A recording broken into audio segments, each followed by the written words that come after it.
I think ये 20 साल की जर्नी है मेरी।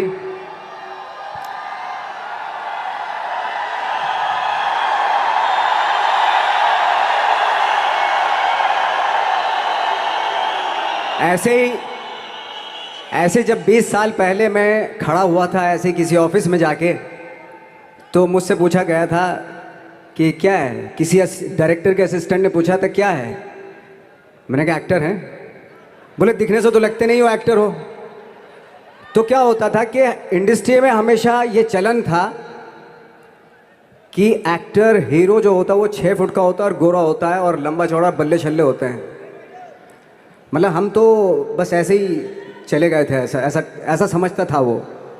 और शिप्रा, मैं ये आपको यकीन दिलाना चाहता हूँ इस चीज़ का कि मेरे खुद के रिश्तेदारों ने भी, जब मैंने उनसे इच्छा जाहिर की कि मैं एक्टर बनना चाहता हूँ, तो उन्होंने भी मुझे डीमोरलाइज़ किया कि पहले शक्ल तो देख ले अपनी। क्योंकि 5 फुट का छोटा पतला दुबला सा आदमी, काला कलूटा, मुझे खुद को पता नहीं था कि इंडस्ट्री में मेरा क्या हाल होगा। बट एक जिद थी और हज़ारों लाखों, मतलब सालों साल से इंडस्ट्री में सिर्फ यही चलन था कि एक्टर तो, हीरो तो जो है ऐसा होता है। लेकिन सब ऑड सिचुएशंस के बावजूद भी गए। लेकिन एक चीज़ मेरे दिमाग में थी कि जो सब कर रहे हैं वो नहीं करना है, तो अलग क्या करूं, अलग क्या होना चाहिए। उसके लिए ट्रेनिंग की ज़रूरत थी, जो मैंने नेशनल स्कूल ऑफ ड्रामा में आके ट्रेनिंग ली। 3 साल मैंने एक्टिंग की पढ़ाई की वहाँ पे, और अपनी एक क्राफ्ट के बारे में समझा कि एक्चुअली इस पर्सनैलिटी में अगर मैं लोगों को इम्प्रेस करना चाहता हूँ, उसके लिए एजुकेशन की बहुत ज़रूरत है। या जो भी आप काम कर रहे हो उसमें क्राफ्ट, उसका एक्सपर्ट होना बहुत ज़रूरी होता है।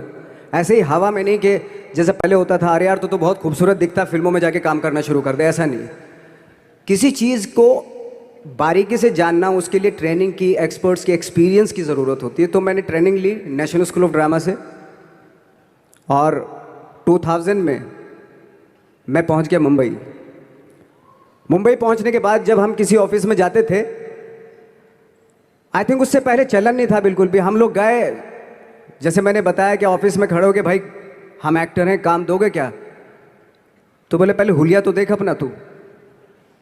तो ये हर बार सुनने के लिए मिलता था, और वो बात भी सही थी, क्योंकि उससे पहले कभी कोई आपने देखा नहीं होगा कोई इतना बड़ा, कोई इतनी सी पर्सनैलिटी का 5 फुट 6 इंच का आदमी, पतला दुबला सा मरियल सा, कि कभी ये इस तरह के लोग एक्टर भी बन सकते हैं, हीरो भी बन सकते हैं, स्टार भी बन सकते हैं। ऐसा चलन था ही नहीं। मैं कॉन्फिडेंट था बिकॉज ऑफ माई ट्रेनिंग। मैंने ट्रेनिंग ली थी और अपनी क्राफ्ट के बारे में बहुत अच्छे से जानता था मैं, और उस चीज़ का सिर्फ कॉन्फिडेंस था मुझे कि आज नहीं तो कल, कल नहीं तो परसों, या 10 साल या 20 साल या 30 साल के बाद नंबर ज़रूर आएगा मेरा। मैंने कभी भी अपने को टारगेट नहीं दिया मैंने कि अगर 2 साल ट्राई करके देखता हूँ, उसमें अगर हो गया तो ठीक है, वरना कोई दूसरा फील्ड अपना लूँगा। ऐसा कभी नहीं। जिस चीज़ का पैशन होता है, जज्बा होता है, अगर आप दिल से चाह लो ना, तो पूरी दुनिया झुक जाती है उसके ऊपर। उसको पूरा करने के लिए पूरी कायनात एक हो जाती है कि इस आदमी की जिद के लिए, इस आदमी की जिद के आगे झुकना पड़ेगा, और पूरी दुनिया झुकती है आपकी जिद के आगे। लेकिन आपको जिद्दी होना पड़ता है, आपको बहुत सारे सेक्रीफाइस भी करने पड़ते हैं, क्योंकि ये आपने चाहा है। परीक्षा देनी पड़ती है आपको, जितना बड़ा इम्तहान होगा उतनी बड़ी परीक्षा भी देनी पड़ेगी। आसान काम नहीं है। छोटे छोटे टारगेट बनाएंगे तो छोटों में निपटारा हो जाएगा। हमेशा अपने आप को टारगेट बढ़ा दो। तो उसके लिए हमेशा अपने आप को अनकंफर्ट जोन में डालो, कि जो इम्पॉसिबल है उसको पॉसिबल करने की शिद्दत, पैशन आपके अंदर होना चाहिए, वो हो जाता है। आज जो दुनिया में इतने सारे एक्सपेरिमेंट हुए हैं, ये सिर्फ इसी बिना पे हुए हैं, पागलपन के जरिए ही हुए हैं ये सारे एक्सपेरिमेंट। एक मैंने कहीं सुना था कि जब आप एक्सपेरिमेंट करते हैं तो फेलियर भी होते हैं, कई बार फेलियर होते हैं।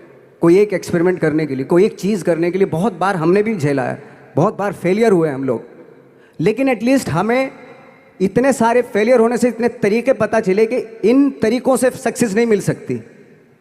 फॉर एग्जाम्पल, एडिसन ने जब बल्ब का आविष्कार किया तो 100 बार एक्सपेरिमेंट किए अपनी ज़िंदगी में, 100 बार एक्सपेरिमेंट करने के बाद जब उसको पता चला कि अरे फॉर्मूला तो ये था बल्ब बनाने का, तो एटलीस्ट उसको ये, उसके साथ साथ उसको ये भी पता चला कि 100 जो तरीके हैं, 100 तरीकों से बल्ब नहीं बनता, ये भी पता चला उन फेलियर्स में उसको।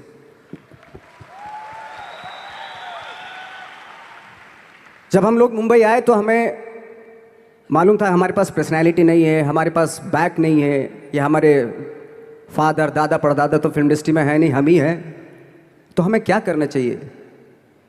इसलिए लोगों के बीच में घुसे रहते थे, आम लोगों के बीच में घुसे रहते थे, उनका एक्सपीरियंस सुनते थे, उनको ऑब्जर्व करते थे। तो आई थिंक मेरे पास 15 साल तक, 10-12 साल तक कोई काम नहीं था। जैसे आपने बताया कि बहुत ही 10-10 सेकंड के रोल करके घर में आके बैठ जाता, पूरे साल खाली बैठे रहते थे हम लोग। लेकिन एक चीज़ थी कि लोगों के बीच में रहते थे। लोगों के बीच में रहने से ये एहसास हुआ हमें कि तरह तरह के लोग हैं, लेकिन हमारी इंडस्ट्री में सिर्फ एक ही तरह की एक्टिंग होती है। हज़ारों करोड़ों लोग हैं इस दुनिया में, लेकिन एक्टिंग सिर्फ एक ही तरीके से होती है हमारे यहाँ।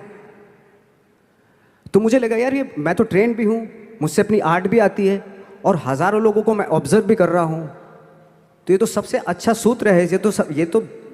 इससे तो मैं बहुत कुछ कर जाऊँगा। तो जब ये सूत्र पता चला मुझे कि अब मैं ये जो हज़ारों लोगों को मैंने ऑब्जर्व किया है, अब जब भी मुझे कोई रोल मिलेगा उन्हीं में से वो एक इंसान होगा। उसी में वो ठाकरे, बाला साहब ठाकरे होंगे, उसी में मंटो होगा, उसी में गणेश गायतोंडे होगा, उसी में फैजल खान होगा, उसी में माजूमदार साहब होंगे। तो इस तरह के, ये कब हुआ? जब हमने लोगों को ऑब्जर्व करना शुरू किया, लोगों के बीच में रहे। मैं 15 साल के बाद जो मेरी लाइफ थी, जिसमें खाने तक को नहीं मिलता था, अब फॉर्चुनेट अपने आप को समझने लगा था कि थैंक गॉड कि मुझे ऐसे ऐसे लोगों के बीच में मुझे रहने का मौका मिला। तो कभी भी, आई थिंक मुझे लगता है कि कभी भी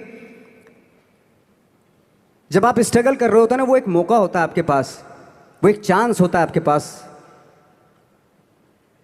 कि कैसे उसमें आप अपना ऑब्जर्वेशन, एक्सपीरियंस, जब आपको काम मिलेगा वो उसमें लगाएंगे आप। तो मेरी लाइफ बहुत ही,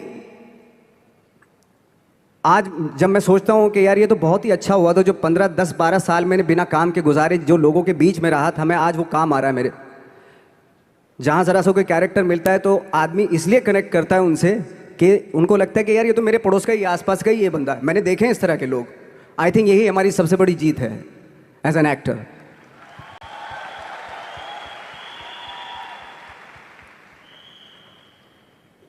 ऑफकोर्स स्ट्रगल में बहुत सारी चीज़ें सेक्रीफाइस करनी पड़ती हैं, क्योंकि खुजली आपको हुई है, आप ही को मिटानी पड़ेगी।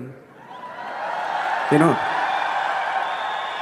आप जो आप हैं वो आपने बनना चाहा था, और अगर डिसअपॉइंटमेंट आ रहे हैं तो आप तो कंप्लेन भी नहीं कर सकते, क्योंकि आप ही ने चाहा था ये बनना।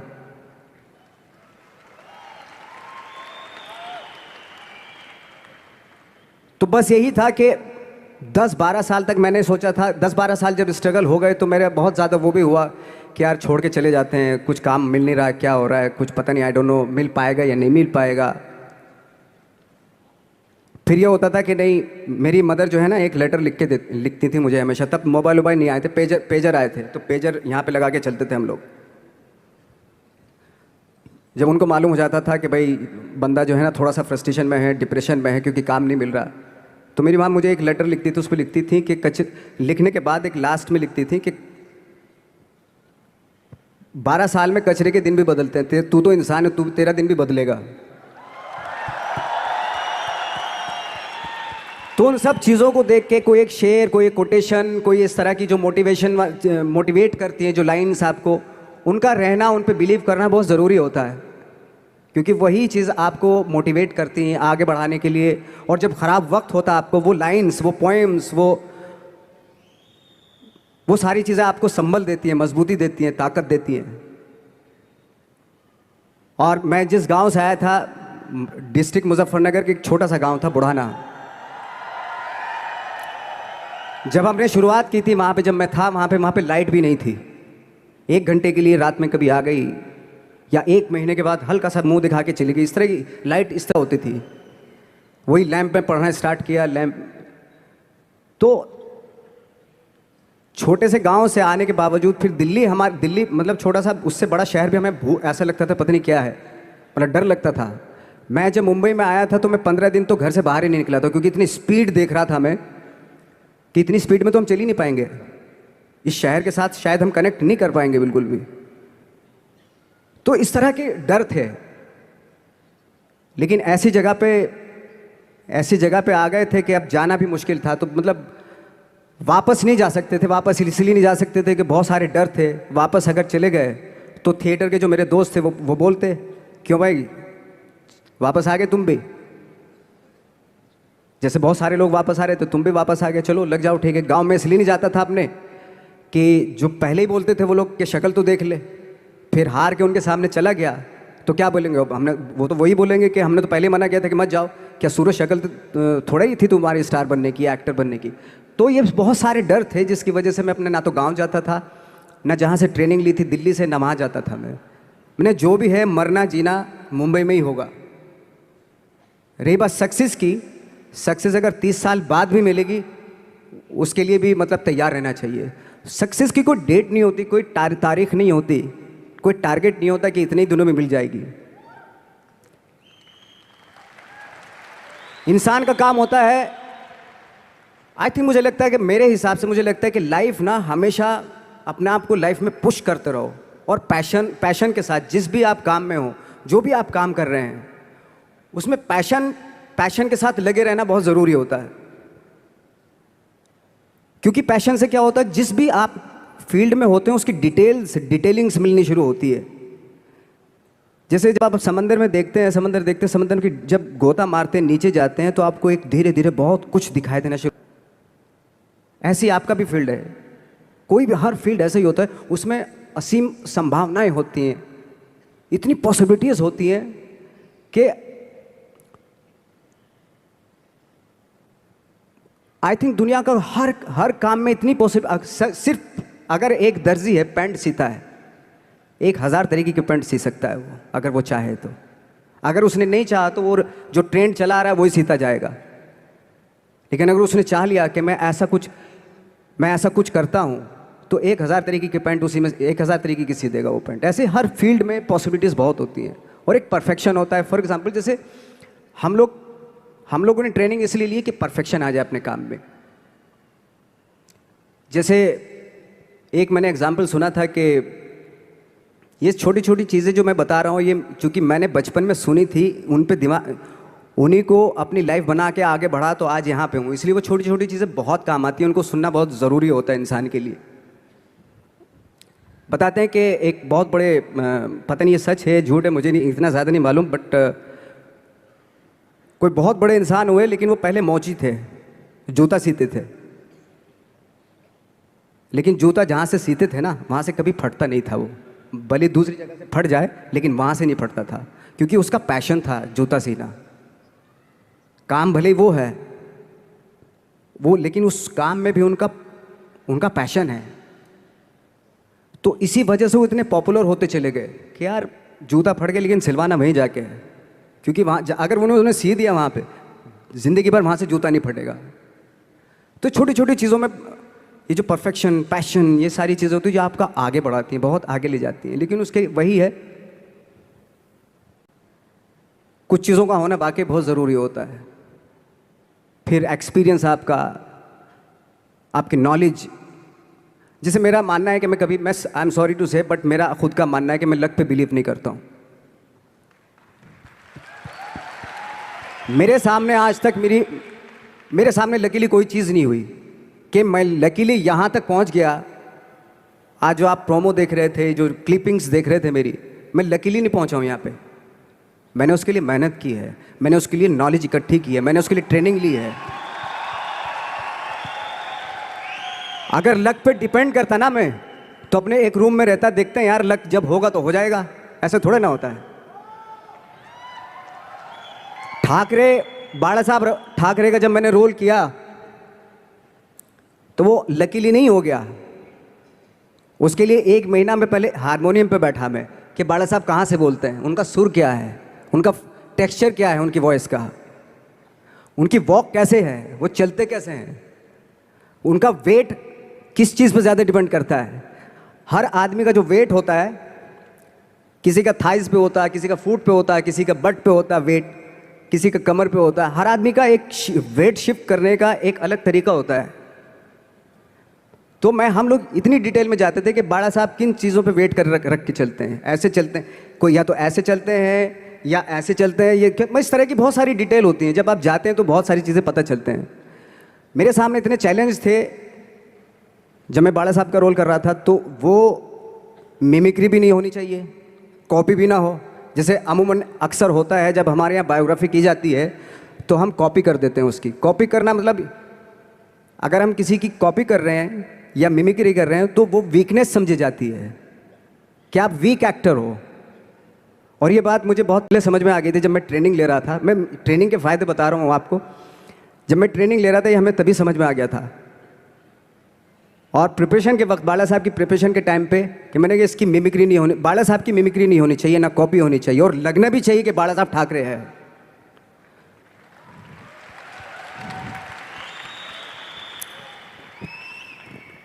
क्योंकि चैलेंज ये था कि हज़ारों लाखों वीडियोस हैं बाला साहब ठाकरे के, हर आदमी ने देखे हुए हैं, सब ने देखे हैं कि बाला साहब कैसे बोलते हैं, कैसे हाथ को ऐसे ले जाते हैं। एक बार ये हुआ था कि मैं जब इसकी शूटिंग कर रहा था, ठाकरे मूवी की शूटिंग कर रहा था मैं, तो उद्धव साहब ठाकरे जो है वहाँ पे आ गए थे, वैनिटी में बैठे थे मेरे सामने। तो मेरा हाथ ऐसे था, इट्स लाइक दैट। तो बोले आपने हाथ ये ऐसे क्यों रखा हुआ है?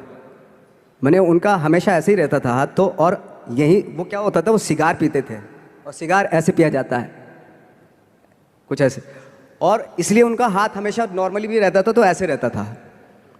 और यहीं से जब स्पीच देते थे यहीं से ये जाता था, जो उनका सिग्नेचर वो जेस्चर था। तो वो शॉक्ड हो गए कि इतनी डिटेलिंग आपने ली है। तो जब फिल्म देखी उन्होंने, तो फिल्म देखने के बाद उनको रियलाइज़ हुआ कि वाकई बहुत स्टडी की है नवाज़ ने उनके बाला साहब के ऊपर। तो मुझे खुशी हुई थी कि थैंक गॉड कि ये सारा किस लिए हो रहा है, पैशन की वजह से हो रहा है। एक पैशन है, उसके बाद आपका एक्सपीरियंस है, आपकी नॉलेज है, आपकी ट्रेनिंग है, उससे ये सारी चीज़ें निकलती हैं। लाइक मंटो, ये जितने भी कैरेक्टर्स हुए वो सब हवा में नहीं हुए या लकीली नहीं हो गए। उनके लिए बाकायदा बहुत छोटी छोटी मेहनत की, छोटी छोटी डिटेल इकट्ठी की गई, स्कोर बनाया उसका, उन डिटेल्स का, तब जाके वो कैरेक्टर जो आप देखते हैं वो एक अलग इंसान दिखता है। वो मैंने कभी भी हीरोइज़्म या इन सब चीज़ों पे बिलीव नहीं किया। जब आज मुझे बोलते हैं कि तुम तो स्टार हो, मैं सच आज भी मुझे यकीन नहीं होता कि मैं स्टार हूँ। मुझे लगता है कि मैं एक्टर ही हूँ, और मैं आज भी ढूंढने की कोशिश कर रहा हूँ, नई नई डिटेल्स ढूंढने की कोशिश कर रहा हूँ कैरेक्टर्स की। स्टार्स का क्या होता है कि जब स्टार होता है एक जैसा होता है और 30-40 साल तक एक जैसा करता चला जाता है वो। मुझे वो नहीं बनना। अगर मैं ये करूँ तो शायद दूसरे दिन ही बोर हो जाऊँगा मैं। मुझे हर रोज़ नए कैरेक्टर ढूंढने हैं।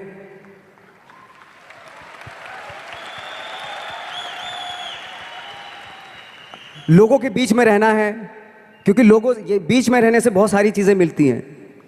मैंने एक रोल किया था लंच बॉक्स में, पता नहीं कितने लोगों ने देखी वो फिल्म, मुझे नहीं मालूम।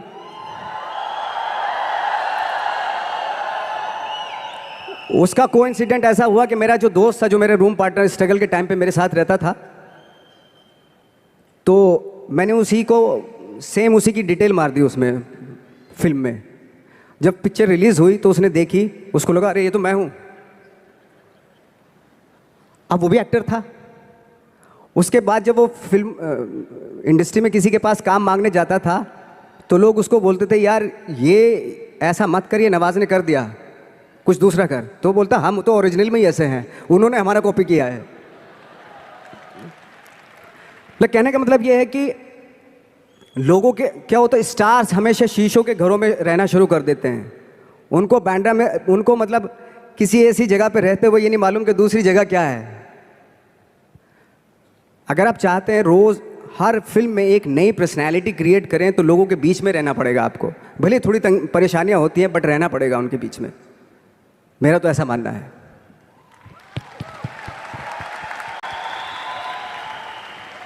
नवाज़, आप बहुत छोटे से शहर से हैं, डिस्ट्रिक्ट मुजफ्फरनगर।